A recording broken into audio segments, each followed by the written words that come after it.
So I have a whole lot of rolls of film I need developed, and I want to take you guys along for the ride and show you why this is such a really cool process. Now, what is film? Now, I'm sure a lot of you know, but if you don't, this is how people took photos back in the day. On digital photos, you could shoot an infinite amount of photos depending on how much space your SD card or storage your phone has. But on film, that's completely different. See, you can think of film kind of as your phone storage or the SD card. Now, film can only hold 24 or 36 photos, depending on the type of film you have.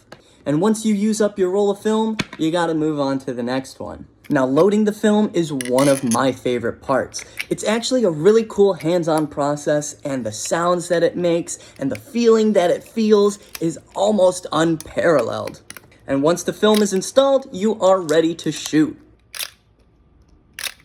So now the question is, how do I get all the photos from this into an actual usable photo? Well, that's where chemistry comes in. You see, the negatives have this chemical on it that is reactive to light. That's how you get the photos. And the negatives need to remain in darkness before it's developed. You see, now all of this is ruined. This film is no longer usable. That's why this needs to remain in darkness.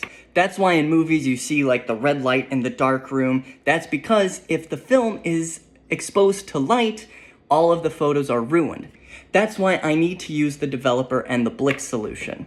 Now, this is a part that's called developing the film. There's two chemicals in these bottles, the developer and the Blix solution. Developer being the thing that actually brings the photos to life, and the bleach fixer allows the negatives to no longer be sensitive to light. But the problem is I don't have a darkroom. That's why I use this bag. I need to put the film in here, which has all my precious photos on here, into this completely dark bag. And inside this bag, I need to take this film and put it into this bucket. And then once I put this film into this tank, I'm going to put the chemicals into this tank, shake it up a little bit, and then my photos will be developed. But I want to show you what goes on under this bag. Now, that's going to be kind of hard because it's going to be completely pitch black in there. But I have a trick up my sleeve. This is a Sony Handycam from the year 2005, and it records footage onto, wait for it, a DVD. Crazy stuff, I know, but keep listening. So this nifty camera has night shot on it. So when I flip that on, it goes into night vision mode, which allows you to see in the dark. So I'm gonna use this outdated tech to develop even way more outdated tech to develop photos so that you can see them on your up-to-date tech.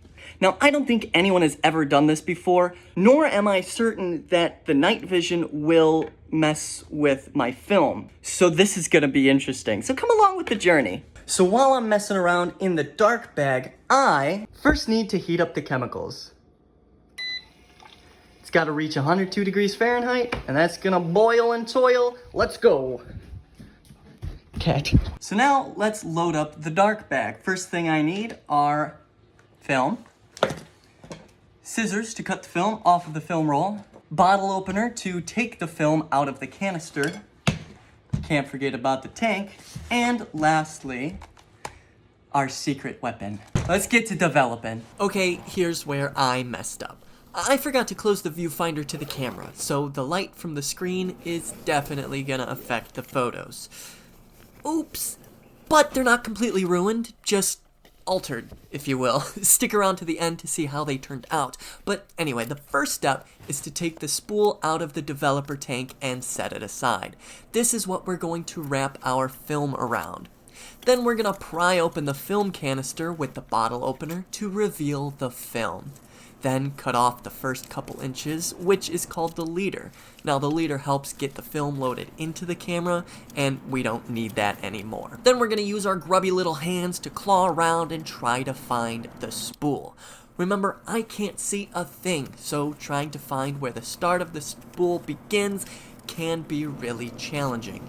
And if the film gets caught, you just kinda have to feel around and figure it out. Anyways, once the film is all spooled, then we have to cut off this little plastic bit at the end. We don't need that. Then we're gonna put the spool back in the developer tank and close it up. This whole dark bag process is definitely one of the most challenging and nerve-wracking parts for me personally, because the pressure's on, man. There have been many times where I got super angry and I've ruined many film because I just gave up. Anyways, I had a temper tantrum one time. But I grew as a person, and we're past that. But anyways, that's how it goes down. Okay, now that the horror movie is over, now it's time for the chemicals. So first I start with the developer. I fill up the measuring cup with the chemicals, then transfer that to the dev tank.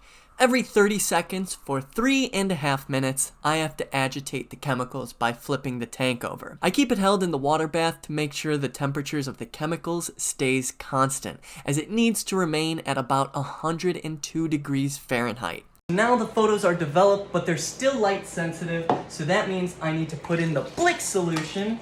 Now, this next step with the Blick solution is exactly the same, except instead of for 3.5 minutes, I have to do the whole process for 8 minutes. And now the film is fully developed and it's ready to come out of the tank. So let's review our negatives.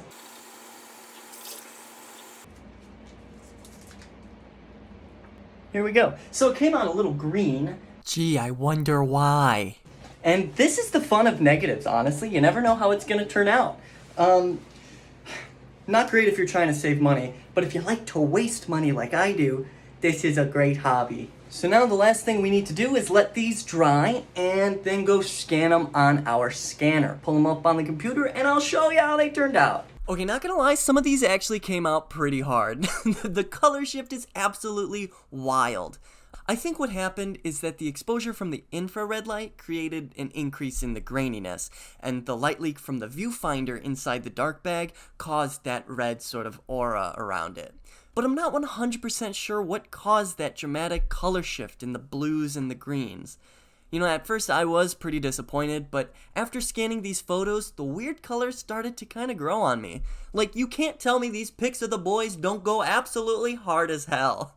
Alright, now some are definitely better than others, but I would do this again if I wanted that experimental twist on landscape and architecture photography, but definitely not for portraits.